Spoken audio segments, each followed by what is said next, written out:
Welcome to the City Council meeting this evening for January 17th, 2022. Do we have anyone signed up for public input? No, Mayor. Thank you. Item number 4, are there amendments to the agenda? There are not. Seeing no amendments, we'll move to item number 5, which is the mayor's report. And I want to thank everybody for being here this evening. And I also want to acknowledge that our City Hall was open today. It's Martin Luther King Jr. Day. And so I want to acknowledge that. It would have been on the January 15th, Martin Luther King Jr.'s 93rd birthday. The federal law was signed into law by President Ronald Reagan in 1983. So next item, I want to mention that we received, the City Hall and myself, and perhaps you received phone calls or messages that our staff did a wonderful job removing snow during the recent snow. And we got comments of appreciation, and we appreciate their efforts in that way. And we also, our chief let us know that there was an employee, city employee, who found a bag while he was out clearing walks. He found a bank bag that had some papers and money from one of the service organizations. Found that, got it turned back to the proper authorities, and we appreciate that and appreciate their eagle eye out there trying to look out for the good of our city. And so we thank them and thank the chief for bringing that to our attention. That's certainly something to be very happy about. Next item on Thursday of this week at 6:45 a.m. Is the mayor's prayer breakfast. And this year it's being held at Trinity United Methodist Church. And it is a free breakfast, and you do not need tickets. So if you are interested in going to that, please do so. We're looking forward to that this year. And the last thing I wanted to mention, just if you have any things that you think that I could use, the chess school, Anatoly Karpov Chess School, is kind of in the midst of trying to get their feet back on the ground after the pandemic, or hopefully at the and they're going to be looking for board members and others who are interested in helping keep that worthwhile chess school in operation. So if you or someone that you know might be interested in that, please let me know. Send me an email, and because the thing that I love about our town is that we have a lot of unique things like that. That is a very unique thing, and it's something we would not want to lose. It's the only Karpov Chess School in the United States, in Lindsborg, Kansas. So let's think about that a little bit. With that, we will move on. And we are now ready for item number 6, which is the consent agenda. On this consent agenda, we will approve all 3 items as one motion. From one motion, we will approve the minutes of the January 3rd meeting. We will approve the payroll ordinance 5339 and the purchase order ordinance 5340. I would entertain a motion for that. Motion to approve. We have a motion. Is there a second? Second. We have a second. Any discussion? Seeing no discussion, we will allow our chief clerk to do a roll call vote, please. Councilmember Gallant, Abstain. Vanderway. Yes. Peterson, Yes. Martin, Yes. Bruce. Yes. Hebel, Yes. Presley, Yes. Corwin. Yes. Thank you. Motion passes. Thank you, council members. City Administrator, do we have appointments for this evening? No, we do not. We have no appointments. Is there a report from Planning and Zoning? Okay. Hi, Jordan. Come on up. Good evening, Mayor. Good evening, Council. So there's nothing exactly new to report in terms of action, but Planning and Zoning is scheduled to meet tomorrow, Tuesday, January 18th at 6 p.m. here in the Council Chamber. We'll be discussing a mobile food vendor ordinance as well as agenda items for the remainder of the year. Anybody in the community is welcome to attend and express their thoughts, concerns, opinions, or views. Any questions for Jordan? Councilmember Peterson? The food vendor ordinance, is that pertaining to things like food trucks, or what is that? Correct. That's Yes, food trucks specifically.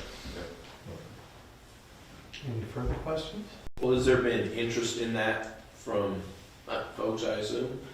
Yeah, so the whole impetus behind even pursuing the ordinance was because there were a few restaurants that had asked for there to be a policy or ordinance in place.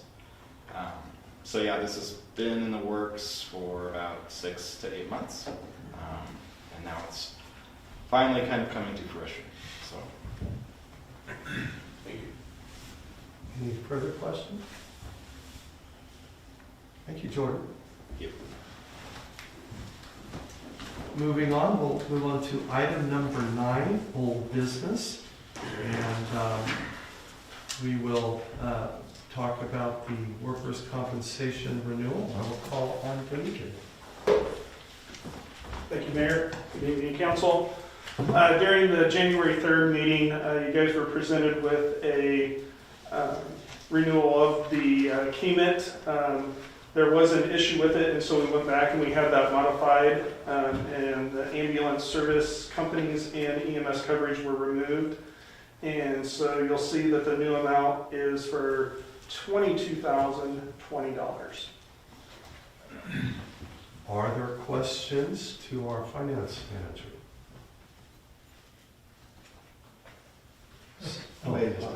Just a quick one.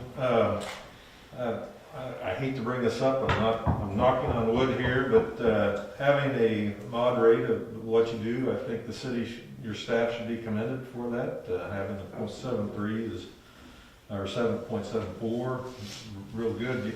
I'm just curious, do you have safety programs in place to ensure that we continue to see this type of experience? So we do. On a monthly basis, we go through one of our locations and we have a KMIT committee.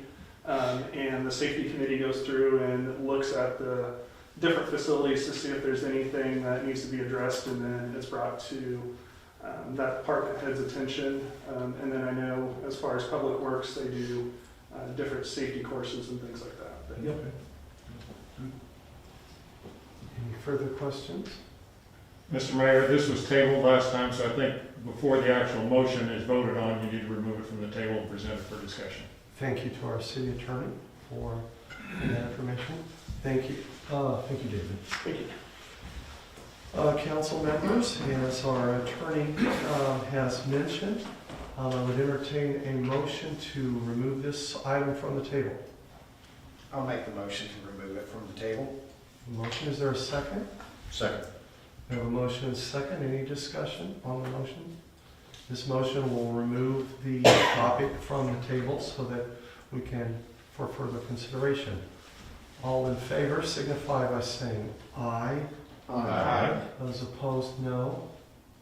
Ayes appear to have it.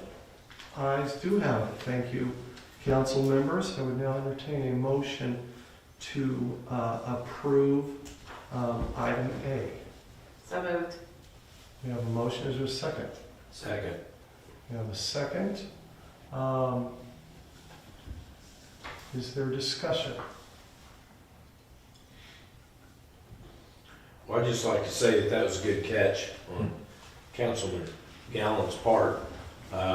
You know, we see a lot of numbers, we see a lot of things, and I'm also kind of curious if we would have passed that, how, and we catch it later, how that works, but maybe this isn't the right order.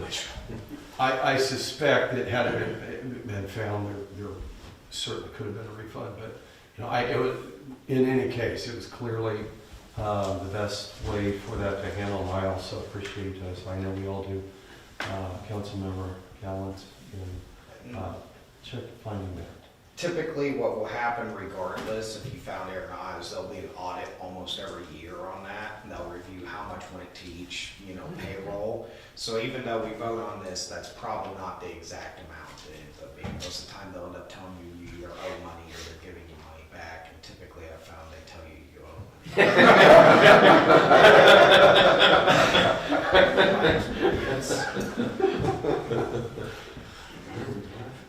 Okay, seeing no further discussion, we have a motion and a second. We'll ask our city clerk to please do a roll call vote. Councilmembers Corwin, Yes. Presley, Yes. Hebel, Yes. Bruce, Yes. Martin, Yes. Peterson, Yes. Vanderway, Yes. Gallant. Yes. Motion passes. Thank you, members of the City Council. We will now move to item number 11, new business. Item A, 2021 sales tax transfer finalization. We will again call on our finance manager, David Hay. Perfect. So at the December 20th, 2021 meeting, I presented to you guys the initial sales tax information that we had, and we kind of estimated what the December was. This is just an update for you guys. So basically the second page shows exactly what was brought in. It was roughly $9,000 more than what was expected. There is no action required on your guys' behalf because you guys have already approved the allocation and also the transfer on that. Are there questions of the finance manager?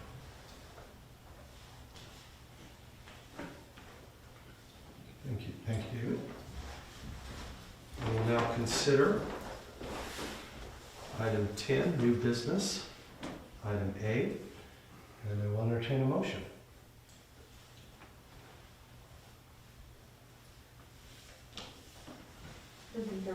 I'm sorry, we Correct, there's no do action not required. need to. Right. And I knew that we were, okay.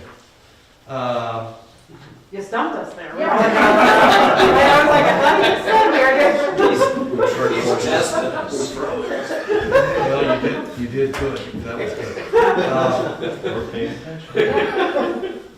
Item 10, item B, the Sunstone Conference Center elevator repair. And with that, we will once again call on our finance manager, David Hay. Okay, so this was a unexpected expense. What happened is that there was an issue with the elevator from the power outage that occurred back in December. It caused one of the boards to basically fry. A repair was made on that board, which was estimated around the $1,300 mark. It would have been several $1,000s if we would have replaced the board, but with the repair, it was much cheaper. There were some other parts that they replaced on the elevator, but the bulk of the total was from the labor cost of $4,106.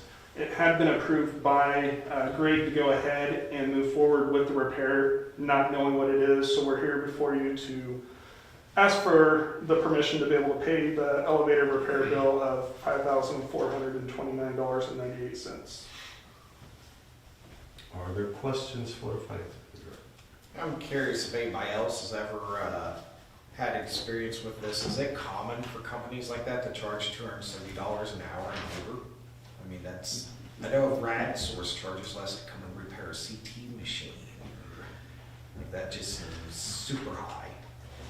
I would say that, being somewhat familiar with elevator contractors, it's a pretty small pool of providers.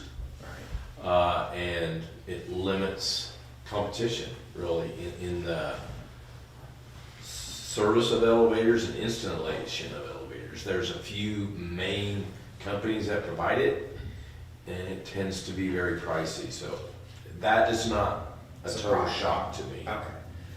I was just curious because I had no experience with that. I was Yeah, I wow. Tell my kid to be an elevator repair person. Forget a lawyer, doctor, we ain't doing that. Further questions today? Councilmember Pearson. So the elevators, do they have more maintenance if they're not used as much, or do you avoid maintenance by using them more? Do you know the answer to that? I don't know that I could answer that question. I just I wondered know, if we got more groups to come to the Sunstream building, maybe we'd actually have less maintenance on an elevator. yeah, I know that we have a quarterly maintenance contract with them, so if it was normal wear and tear, this would have been covered. But we do have a maintenance contract with them to where they come out on a quarterly basis and test them. I'm guessing, look at the different parts that normally wear out and just make sure, so. So this is a result of the power outage, not Correct. wear and tear. Okay. And were there any other systems or equipment that had similar type damage during that power outage? I mean, sometimes it's like when you have something severe like that, it's the elevator, it's the phone system, it's so. Not that I'm aware of. Okay.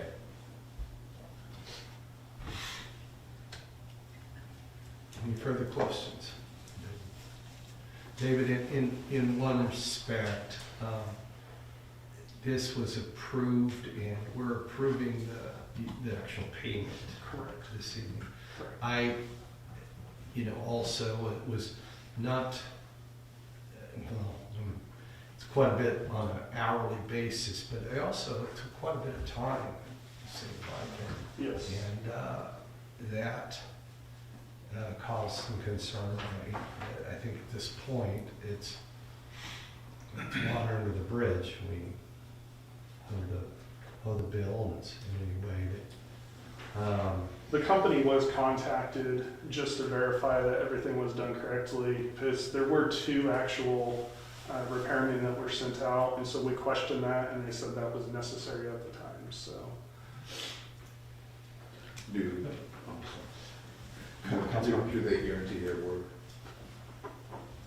I would guess, yeah, I mean, I would guess that there's some type of guarantee with the repair that they did on the board. But that again, I can't answer for sure. Councilmember Pierce? Then looking at the numbers, it looks like we could have a contract that would cover these types of things at a fairly high cost. Is it $200 per month? Am I reading that right? No, David, I can answer Oh, it that. would not cover the, okay, I didn't read that. Yeah. It would not have covered this type of. Correct. It would, a more comprehensive contract would cover malfunctions and repairs at a higher amount. Okay. But this comprehensive contract would not have covered this because it was an act of God or event out of our control. Okay. It was weather related, so, yeah, even the higher warranty coverage wouldn't have covered it. So that's pretty typical, I would add.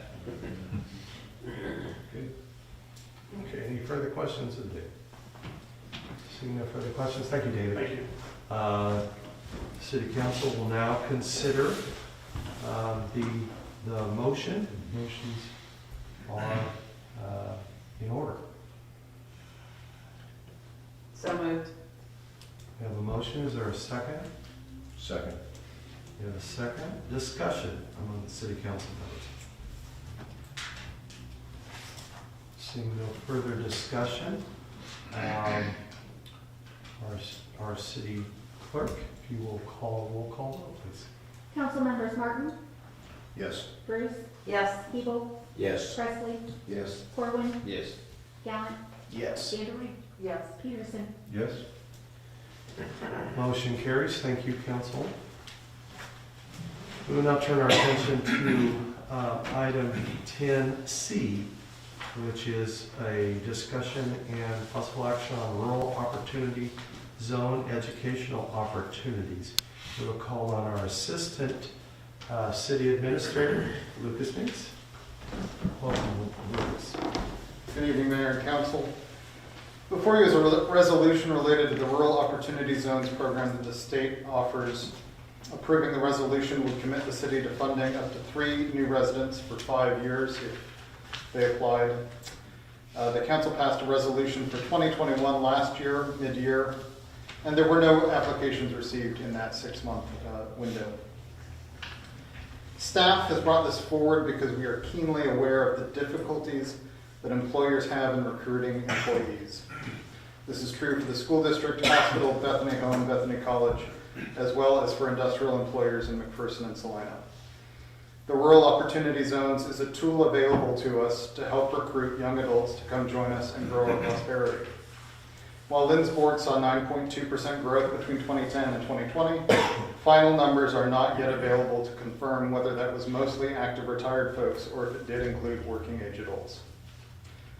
While the program currently applies to student loan debt, there is a House Bill 2431 that will be discussed on Wednesday in Topeka. It could bring changes, including adding down payment assistance as a benefit. And in order to participate for 2022, this has to go back to the state by January 31st. The recommended motion from staff is to approve resolution number 01-2022 for the city of Lindsborg to participate in the Rural Opportunity Zone program and to provide up to $4,500 in matching student loan payments. So moved. We'll continue. We'll allow questions. Other questions of the assistant? What did we do to promote the opportunity last year?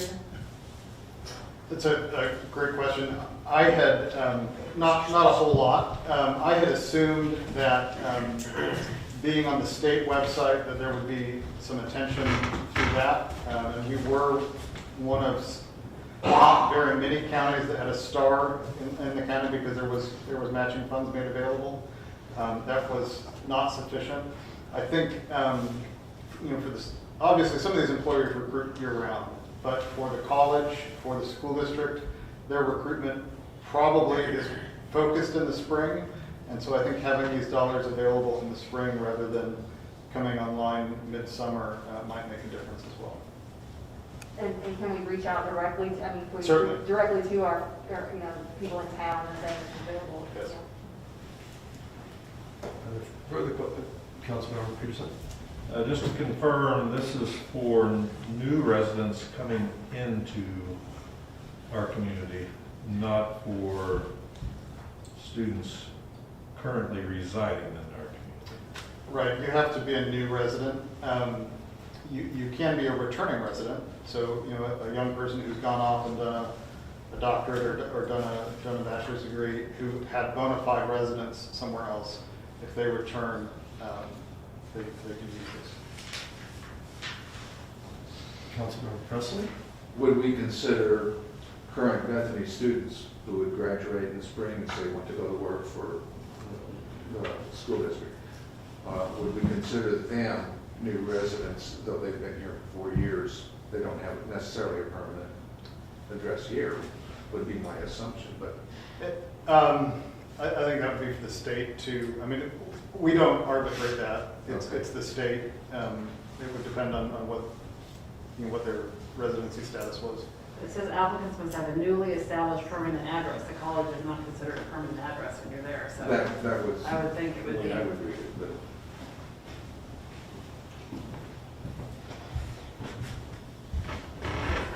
Are there further questions of the assistant administrator?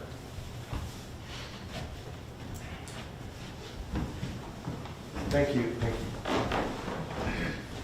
Okay, we will now consider the proposal. Item 10C. Councilmember Bruce, is So moved. there a second? Second. We have a motion and a second. Discussion among the council members. The only thing that I have not liked about this is the fact that it uses local existing residents' property tax money to fund it. That's been my only negative to it.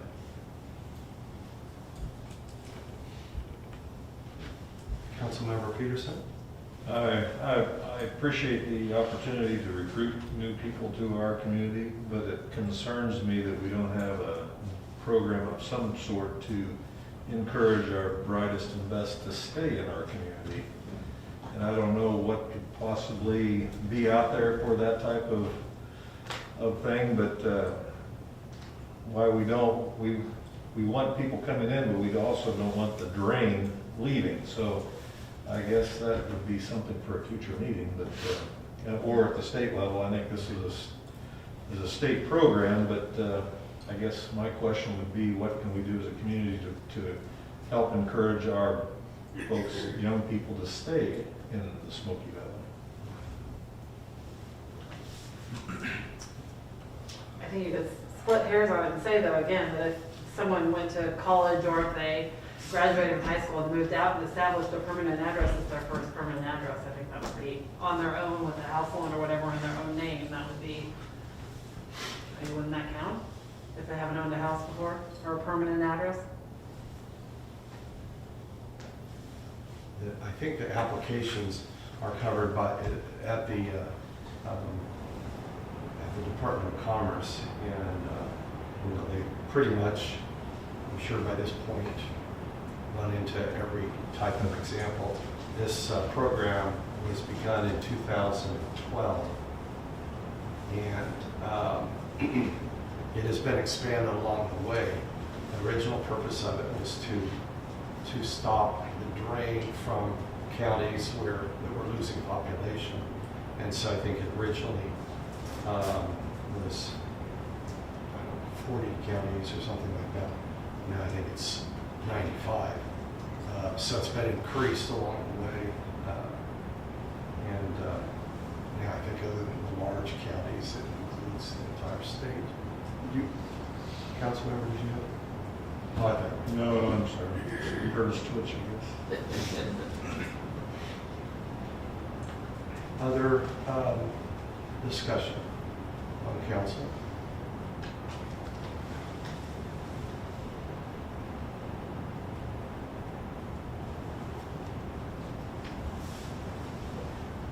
Okay.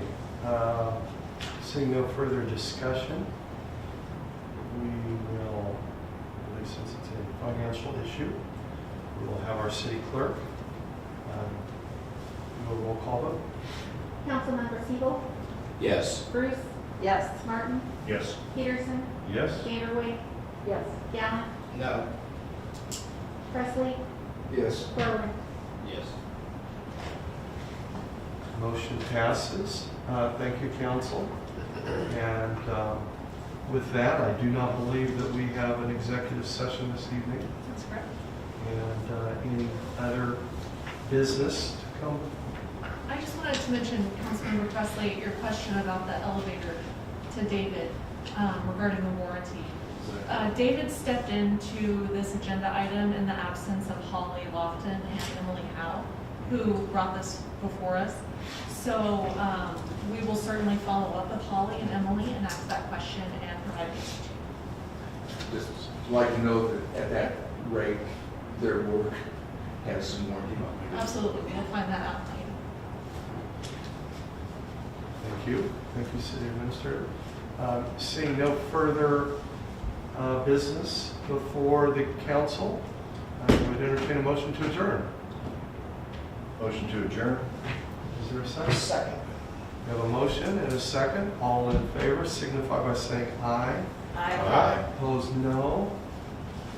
Ayes appear to have it. Ayes do have it. We are adjourned. Thank you. I'm glad you were